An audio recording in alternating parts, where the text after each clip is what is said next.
नमस्कार मित्रों, आज बैशाख कृष्णा त्रयोदशी 2081 6 मई 2024 सोमवार का दिन है। अभी 11 बजे होंगे, 11:30 बजे होंगे। मैं ऑफिस आकर 10 बजे से बैठा हूँ। 1.5 घंटा कुछ अन्यत्र ऑफिस संबंधी काम की जो मेरे लिए करणीय नहीं है उसमें व्यस्तता रही। मुझे उस सबको देखना पड़ा। हालांकि ऑफिस में सभी, ये मेरा बेटा बहू सभी ध्यान रखते हैं कि मुझे ऑफिस संबंधी कोई काम देखना न पड़े, लेकिन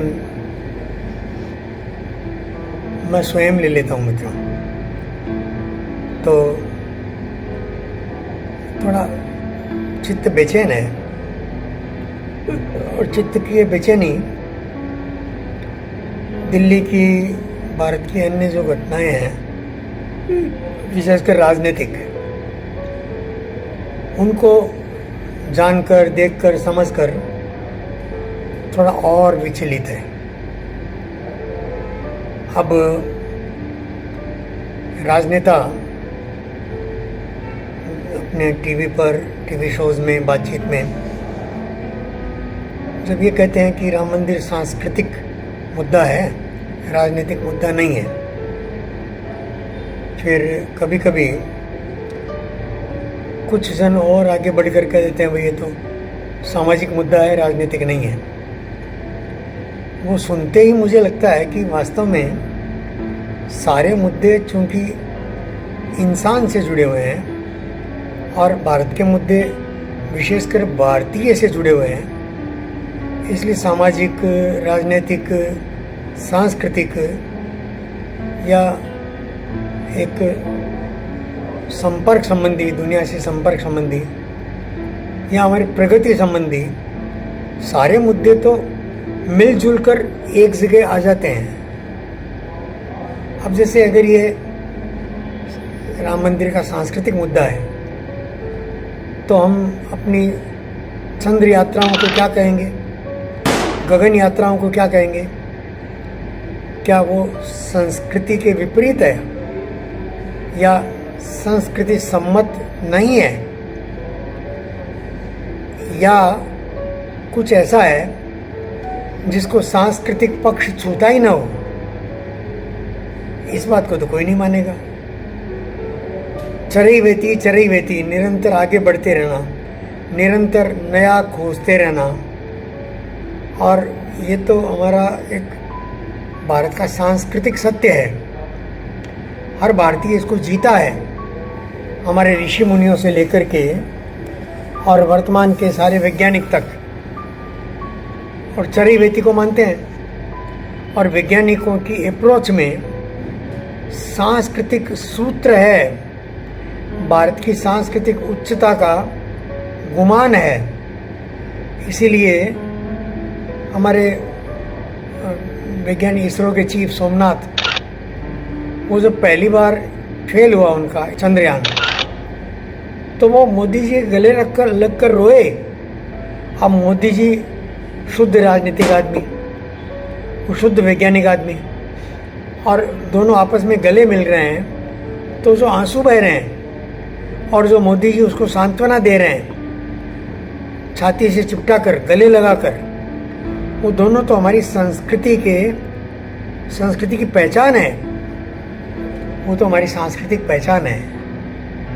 वो तो अगर मैं राजा कहूँ मोदी जी को, और इनको राज्य के हित में और महत्वपूर्ण काम करने वाला वैज्ञानिक को कहूँ, तो ये दोनों ही जो हैं वो अंततः काम तो इस राष्ट्र के लिए ही कर रहे हैं ना। और मोदी जी तो अपने आप को एक प्रथम सेवक कहते हैं देश का, बार बार कहते हैं, इसको साबित भी करते हैं। तो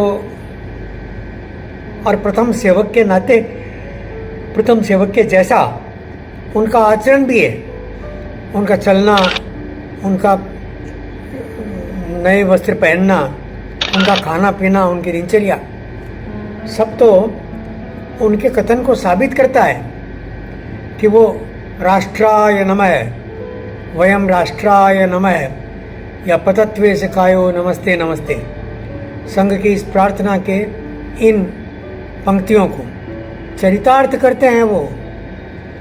और वैसे ही बिना जाने, मुझे नहीं मालूम कि हमारे वैज्ञानिक सोमनाथ जी जो हैं वो संघ की शाखा में कभी गए हैं क्या, पर मेरे मन में वो संघ की शाखा में जाते तो ज़्यादा आदर होता।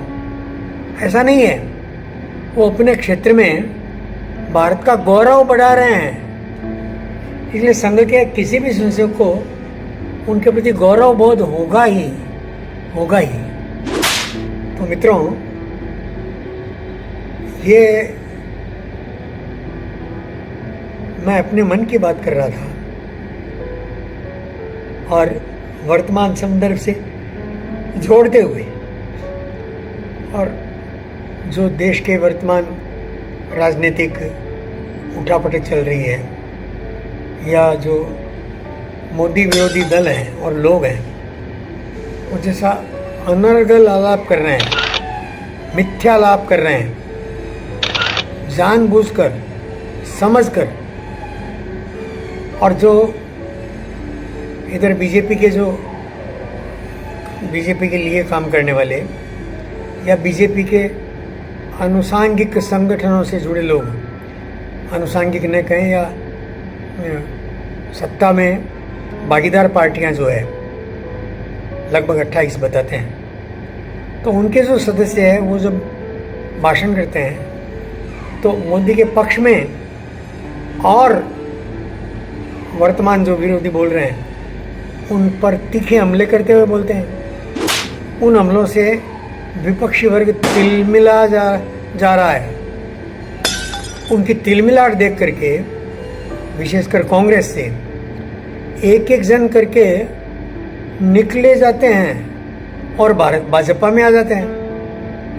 अभी कांग्रेस की मुख्य प्रवक्ता, अभी नाम बोल रहा हूँ मैं, जो टीवी पर रोज कांग्रेस का पक्ष रखा करती रही है कल तक, और बहुत शिद्दत से, बहुत जिद से वो भी छोड़कर आ गई। और उसके भी आने में और एक कारण ये रहा, वही राम मंदिर, एक कारण, मुख्य कारण तो बताती है कि कांग्रेस का राम मंदिर दर्शनार्थ नहीं जाना, या राम मंदिर उद्घाटन पर 22 तारीख को नहीं जाना, वो आत्मघाती हुआ। इस देश में राम का आह्वान तो कैसे कोई ठुकरा सकता है? और राम मंदिर, रामलला अपने स्थान पर बैठे, ये तो राष्ट्रीय मुद्दा है, राष्ट्रीय सांस्कृतिक। ये तो राष्ट्र का अपमान है कि हमारे रामलला को और 500 वर्षों तक अपने जन्म स्थान से और हटा करके, और कई वर्षों तक तो वो लुप्त रहे, और कई वर्षों बाद, लगभग 20-30 वर्षों पहले जब वो प्रकट हुए रामलला, तो उनके लिए भव्य मंदिर के निर्माण की मांग में, और मैं भी शामिल रहा हूँ 2 बार। एक बार तो जेल गया हूँ, और दूसरी बार जब कल्याण सिंह की सरकार आ गई तो हम लोग सीधे अयोध्या पहुंचकर भी, और रामलला के दर्शन और भजन कीर्तन और मंदिर को दोबारा बनाना, वहीं पर छोटा मोटा ही क्यों ना हो, कुटिया मात्र भी क्यों ना हो, वो बना देना, और चलती गोलियों के बीच। ये कोई सामान्य बात नहीं थी। पूरा भारत, लाखों कार सेवक अपने प्राण देने के लिए तैयार थे। भारत के मेरे 2 प्रिय मित्र राम और शरद, उन्होंने तो बलिदान दिया अपना। गौरव है हमको। मैं उस समय जेल में था, और उनके बलिदान की खबर पाते ही मैं फूट कर रोया। और वहाँ 4 घंटे बाद ही जब खबर आई कि कार सेवा हो गई, मतलब गुंबद पर, और लोग चढ़ गए और भगवा फहरा दिया, तो हम सब वहाँ खुशी से नाचे, जेल में ही इतने खुश होकर नाचे सब के सब कि हमारे जो अधीक्षक थे जेल के और 5-4 अपने मित्रों के साथ, पुलिस मित्रों के साथ वर्दी में हमारे बीच में आकर के खुशियाँ मना रहे थे वो भी कि कार सेवा हो गई। तो कार सेवा होना, वो तो बंधे हुए थे, पुलिस तो ड्यूटी के प्रति आबद्ध होकर के उन्होंने गिरफ्तारियाँ की थी। तो ये सारा, ये राम मंदिर के लिए, राम मंदिर नहीं जाना, ये कांग्रेस का और जो निर्णय है, उस निर्णय से स्वयं को असहमत पाकर वो छूट आए, बाहर आ गए। और एक एक करके कितने लोग बाहर आए, हजारों लोग कांग्रेस छोड़ करके, मुख्य पदों के भी दसियों जन एक एक करके कांग्रेस छोड़ के चले आए। तो अब कई बार तो कार्टन आते हैं कि कांग्रेस में अकेले सोनिया और राहुल रह जाएंगे, इटली भाग जाएंगे।